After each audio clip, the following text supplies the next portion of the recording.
You're watching Women of Strength TV with a purpose-driven woman who has a yearning deep in her soul to serve the world. Presented to you by Ange Wilcock, creator of Evolutionary Model of Well-Being, Mindfulness-Based Storytelling, and the Raw Woman Project, a businesswoman on a mission for every human on the earth to feel enough.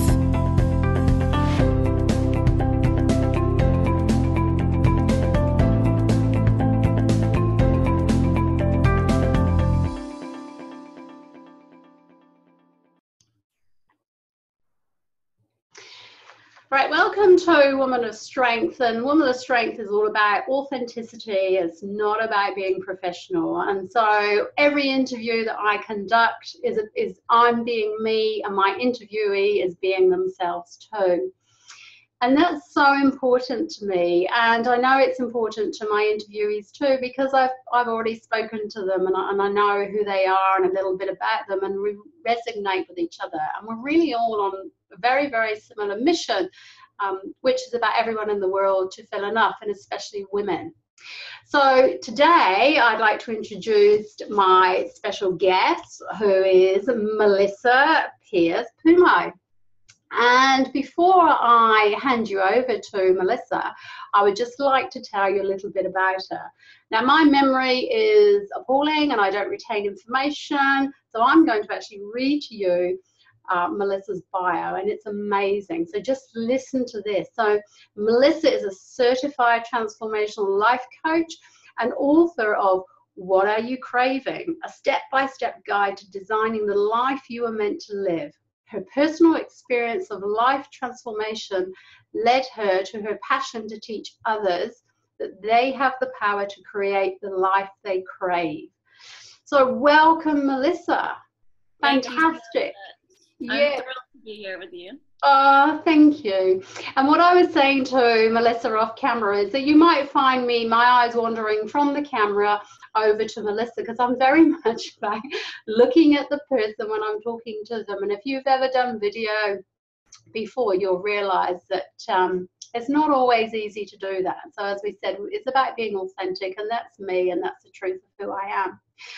So, Melissa, one of the things that I'd really love to know about you, because it's all about being a woman of strength.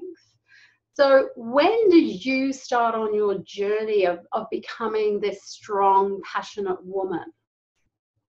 I would have to say I started on this journey in my late 30s.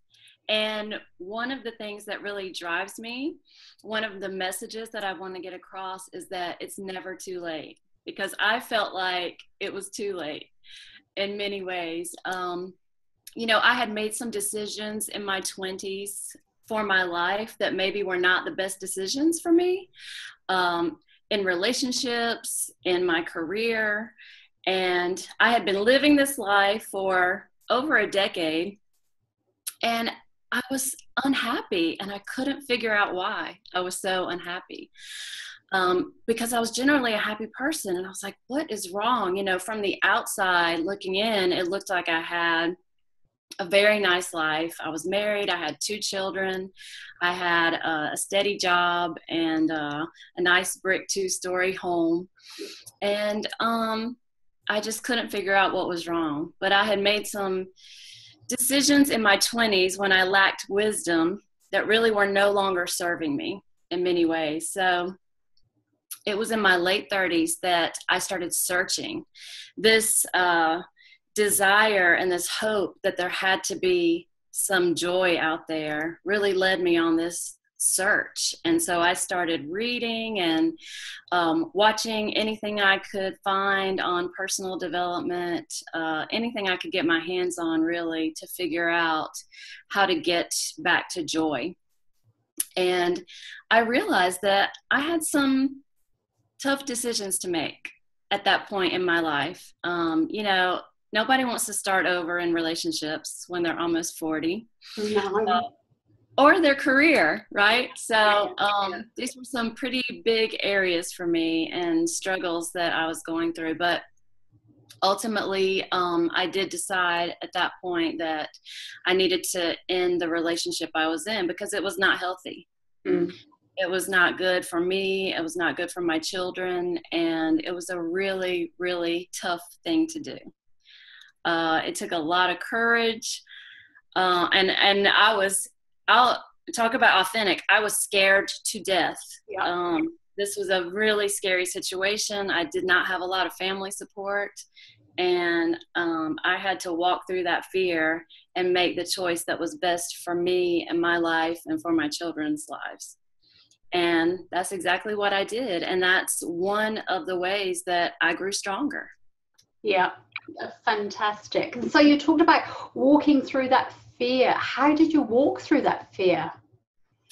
I reached out to the people that I did have in my corner, the people that I could trust, that were going to be there for me. So I had, a handful of friends, people I had met through church, people I had grown up with, who knew what I was going through and who supported me in the decision that I was making. And it was that small network of friends that really got me through, because in my greatest moments of fear, I would pick up the phone and call another woman and say, help, how do I get through this? This is what is happening right now in this moment. And they would talk me right off the ledge, walk me through exactly what I needed to do. If it was an expert I needed, if it was legal advice, if it was, I needed beds for my children to sleep in, whatever it was I needed in that moment, I reached out to my support group. And so that has led to my passion of wanting to help other women create support groups around themselves that they can turn to and they can work with in this journey of life. And we're all developing and growing. We're wanting to create these amazing lives, but we're not meant to do that alone. I really feel like we're meant to do that in support of one another. Yeah. And that's amazing, because it takes courage to ask for help and support when the outside world is looking into your world and then it looks perfect to everybody else, doesn't it? It takes real courage. So where did that courage come from to make that decision? I'm going to let people know that what they see as my life is not really my life. That's a really good question. I think it came from knowing that if I did not make a change, that I was going to be miserable for the rest of my life. And I finally got to a point where I could not accept that. And I had stayed in my relationship for my children. And what I realized finally for them was that if this was the role model of what they were going to see, this is not what I wanted them to grow up and emulate. So it was those moments of truth, I guess you would call it, that led me to be honest with the people around me and say, this is what's really happening. This is what I'm going through, and I need help. Yeah. Fantastic. And so when we're honest with people around us, sometimes that's easier than being honest with ourselves. So what was the sort of pinnacle in your life that made you say, actually, I have to start looking at myself and be honest around my own happiness? You talked about you didn't want to be miserable for the rest of your life. But what was it that was that real trigger to say, it's now time to be honest with me and look at who I am? I read a quote, like I said, I was doing a lot of searching, and I found a quote that said, you will never make a change until the fear of staying the same is greater than the fear of the change. Brilliant. And I don't know who said it or who wrote it. I'm sorry, I can't actually name the person, but that has stuck with me. And I knew that my fear of staying in the life that I was living, that I was not meant to live, was definitely greater than the fear of changing it. And that's really the moment that I decided I have to do something different. Yeah, great.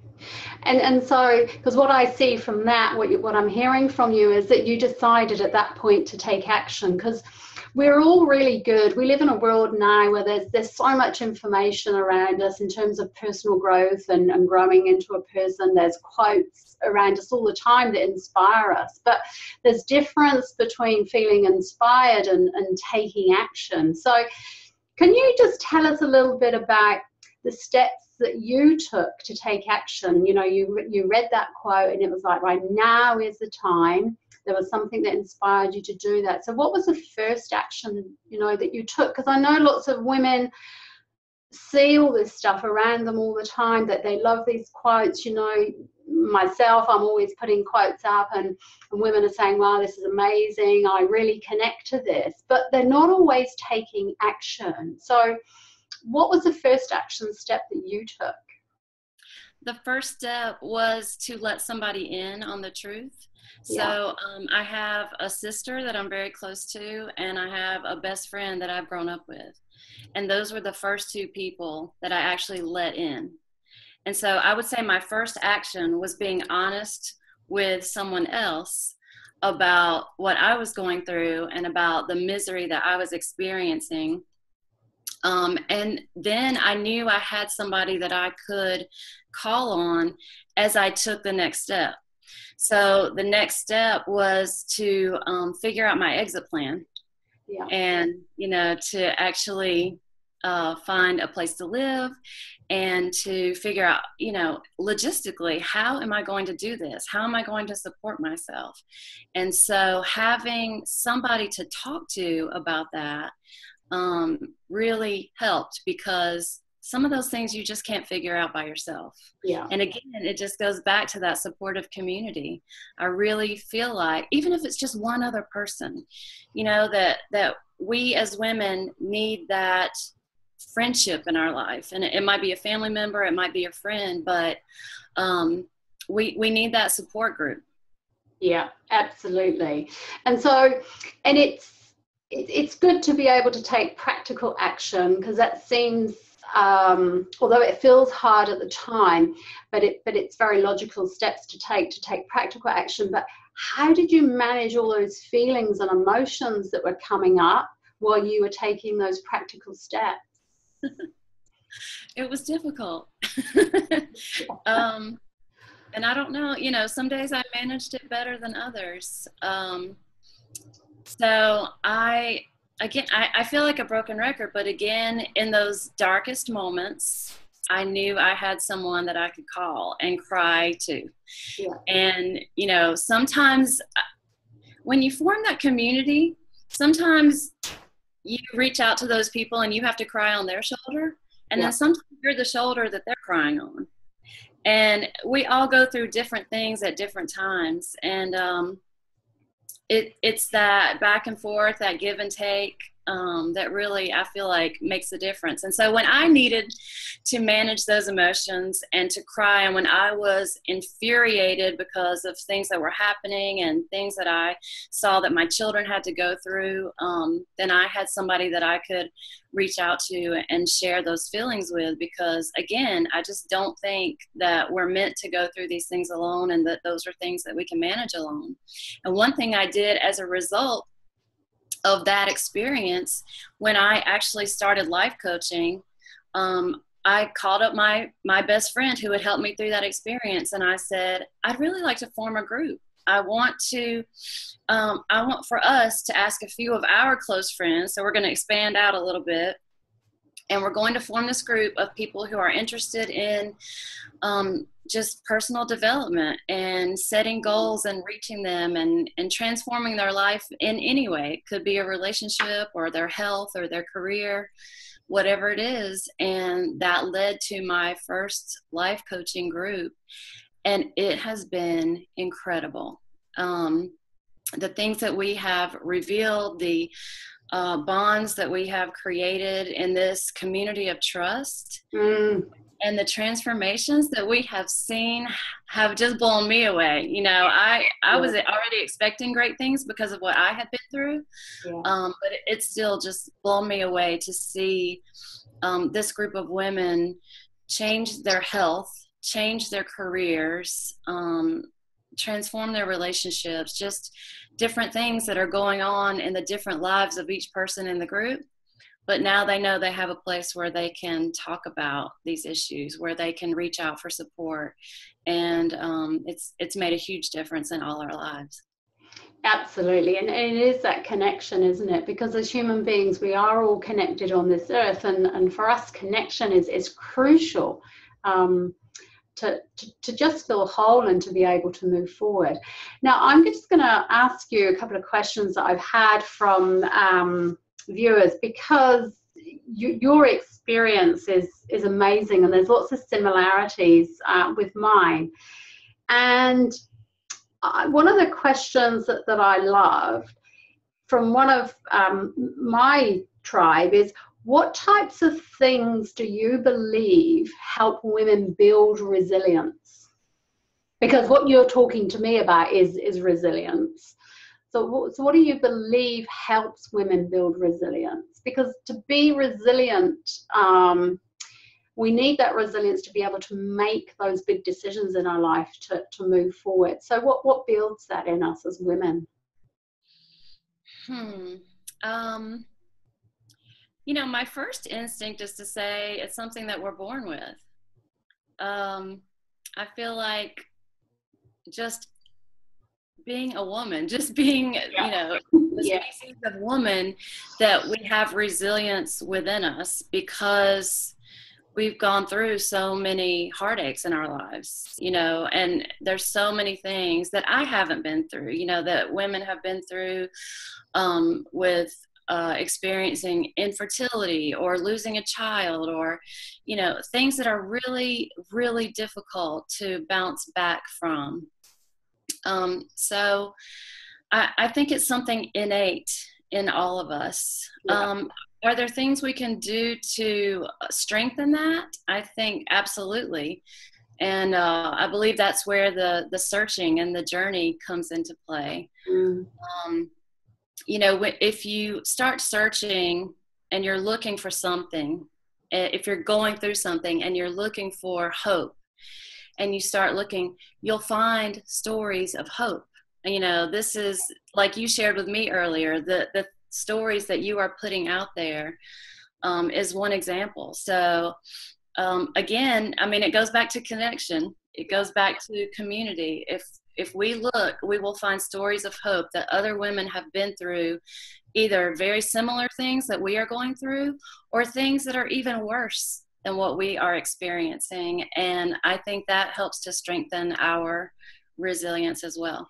Yeah, absolutely. I totally agree. And we are all born resilient, women and men. We are born, we have that resilient nature about us, but of course we have the knocks in that through life, don't we, that sometimes we can become a victim of life. What would you say about that? In terms of strong women,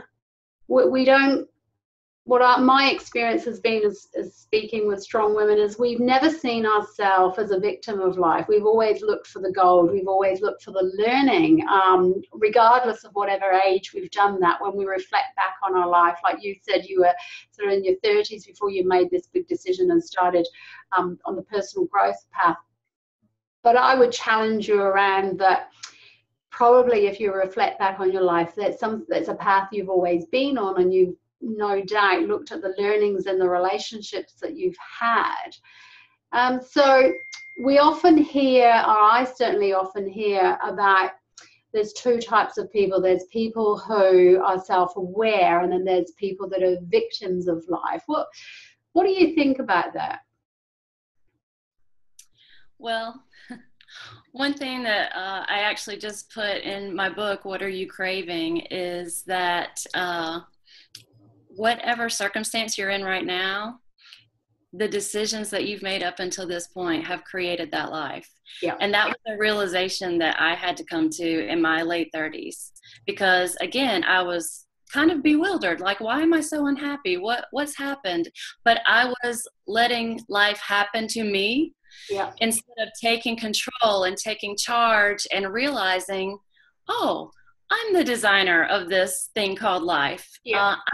I'm the co-creator. I do believe in a higher power, and I do believe in purpose, and that we're here for a reason, and that we all have special gifts and talents that we are meant to share with the world. But I also believe that we have the ability to co-create that experience with the one that created us. And so it was that realization of, I do have the power to change this. And actually, I'm the only person who has the power to change this. I'm the only one who can make new choices that will lead to a different outcome. I've made all the choices in the past that have led to this life that I'm living right now. And I'm the one who can make the choices to change that. Yeah, brilliant. And that's about taking personal responsibility, isn't it, for who we are and what we've created for ourselves. And that does take courage to do that, because it's quite a scary space to step into. And when we do step into that space, sometimes all our self-doubt and all the things that we don't want to acknowledge about ourselves come into that space. So how do you deal with those aspects of you that you don't feel comfortable with? And I'll be honest with you, that is an ongoing struggle. I mean, I feel like I've made so much progress, and I'm working with other people, and they say, you know, oh, you seem to have it all together. Well, no, that's about what being authentic is, isn't it? It's like, we're not about being professional, we're about being authentic. We don't all have our shit together, unfortunately. Exactly right. And there are many days still when I struggle and I doubt and I question myself, like, what am I doing? What am I thinking? I'm still, you know, I embarked on a new career in my 40s. And you know what I do? I go, thank God we have the internet now, right? And I go to the internet and I look for inspirational stories. I Google, like, people who changed careers in their midlife. Yeah. And it's endless. You'll find example after example of other people who have done something similar or something even more amazing. Yeah. And then you get inspired all over again. But I do want to tell the listeners that the doubts will come. They will continue to come. But one of the important things is that you develop the skills over time to deal with those doubts when they do arise. And you develop the power over your thoughts to take care of that much more quickly than you did in the past. So, you know, it used to be the doubts would come and they would linger for a while. And now when they come, I recognize them, I'm aware of them, and I'm like, oh, hello. Yeah. Hello, doubt. It's nice to see you again, but you're not going to stay very long. Yeah. And then I have my skills that I've developed to kind of push those away much more quickly.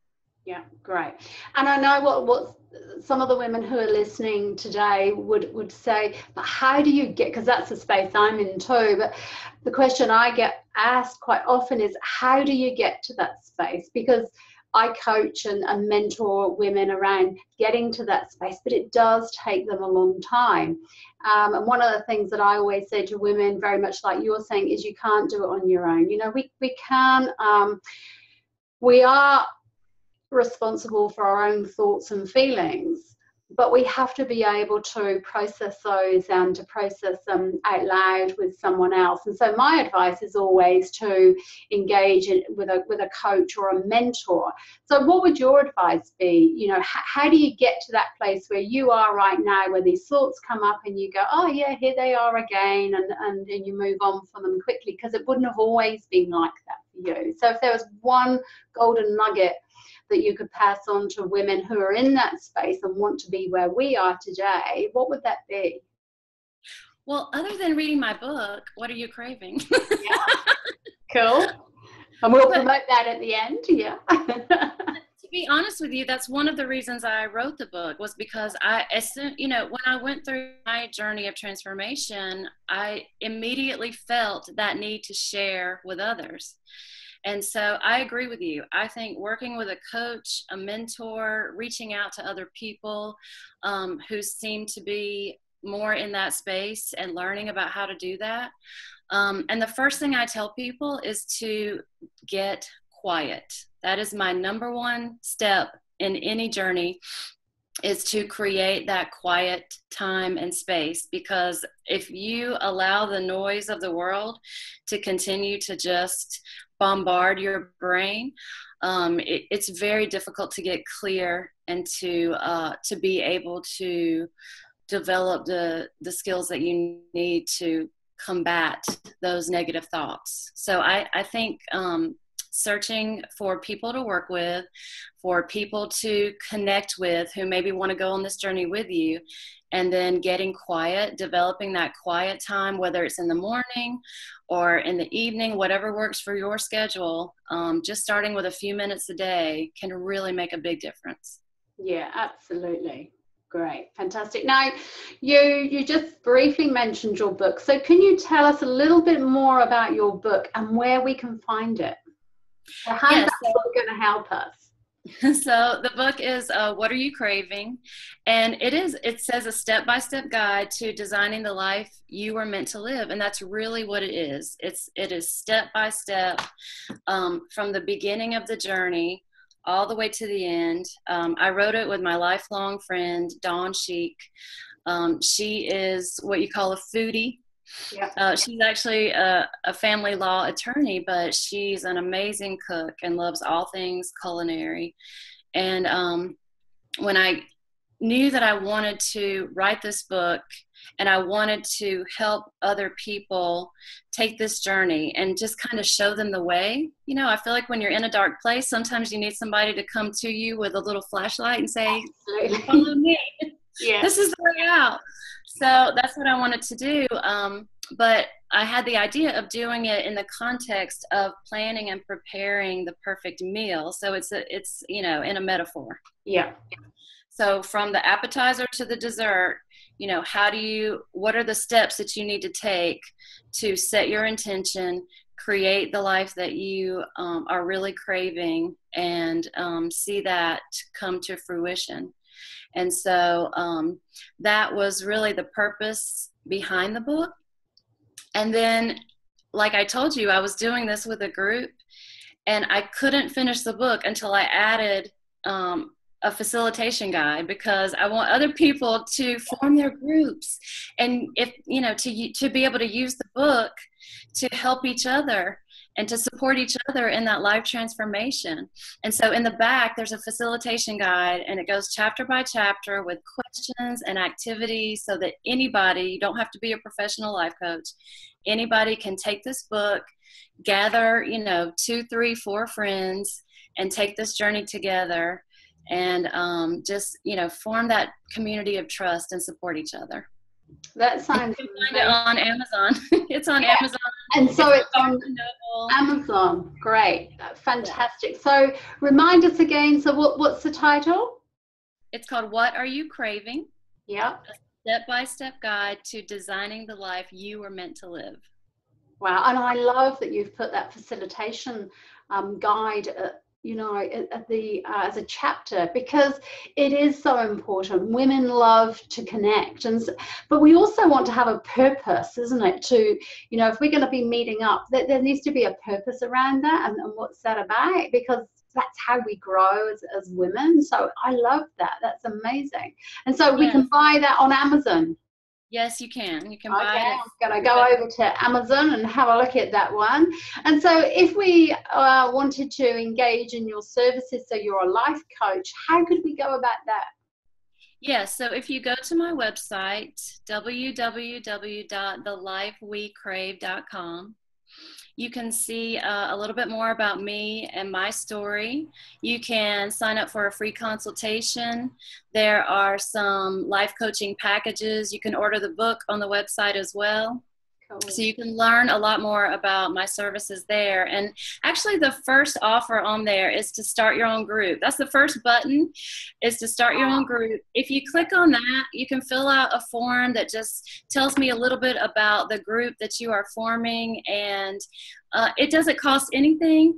And I just want to be connected with other people and be able to connect groups around the world. And so you would be able to join our Facebook community of The Life We Crave on Facebook, and we are just going to connect groups all around the world to share their stories, to share their journeys, And we're planning a live event that we're going to have every year where all the groups can come together, have an amazing transformational weekend, and share ideas about what they've done as a group to support each other in transforming their lives. So I'm very excited. I also have one other product that I'm developing now that it's going to be a starter kit. It'll be out this summer.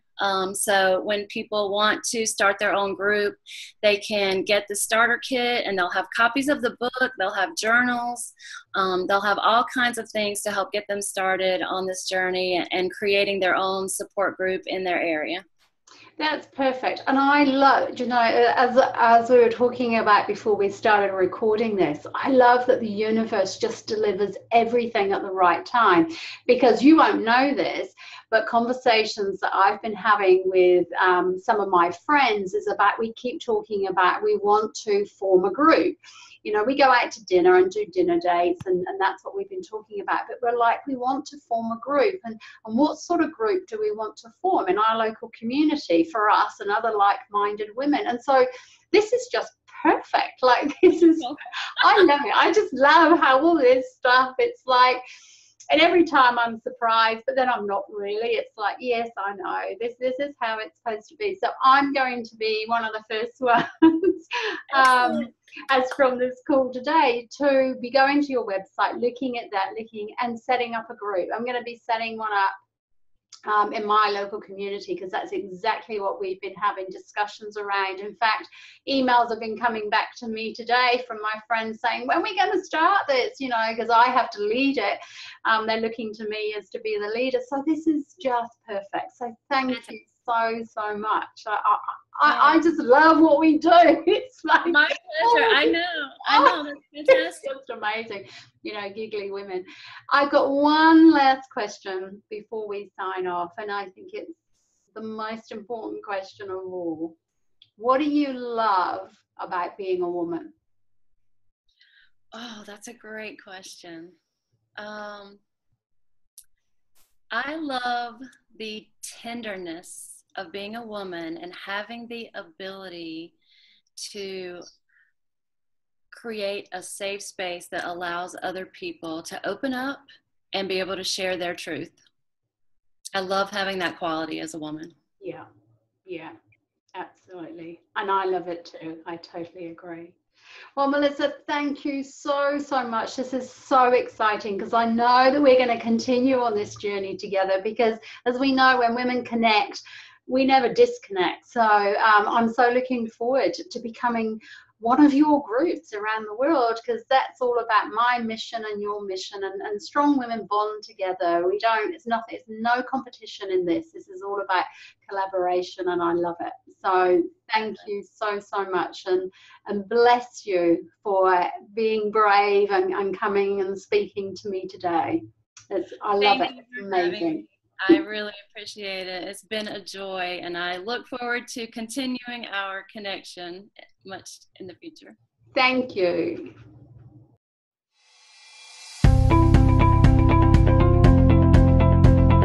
Remain real, authentic, and whole. Be yourself and continue to follow your dreams. Thank you so much for watching, and we'll catch you next time on Woman of Strength TV.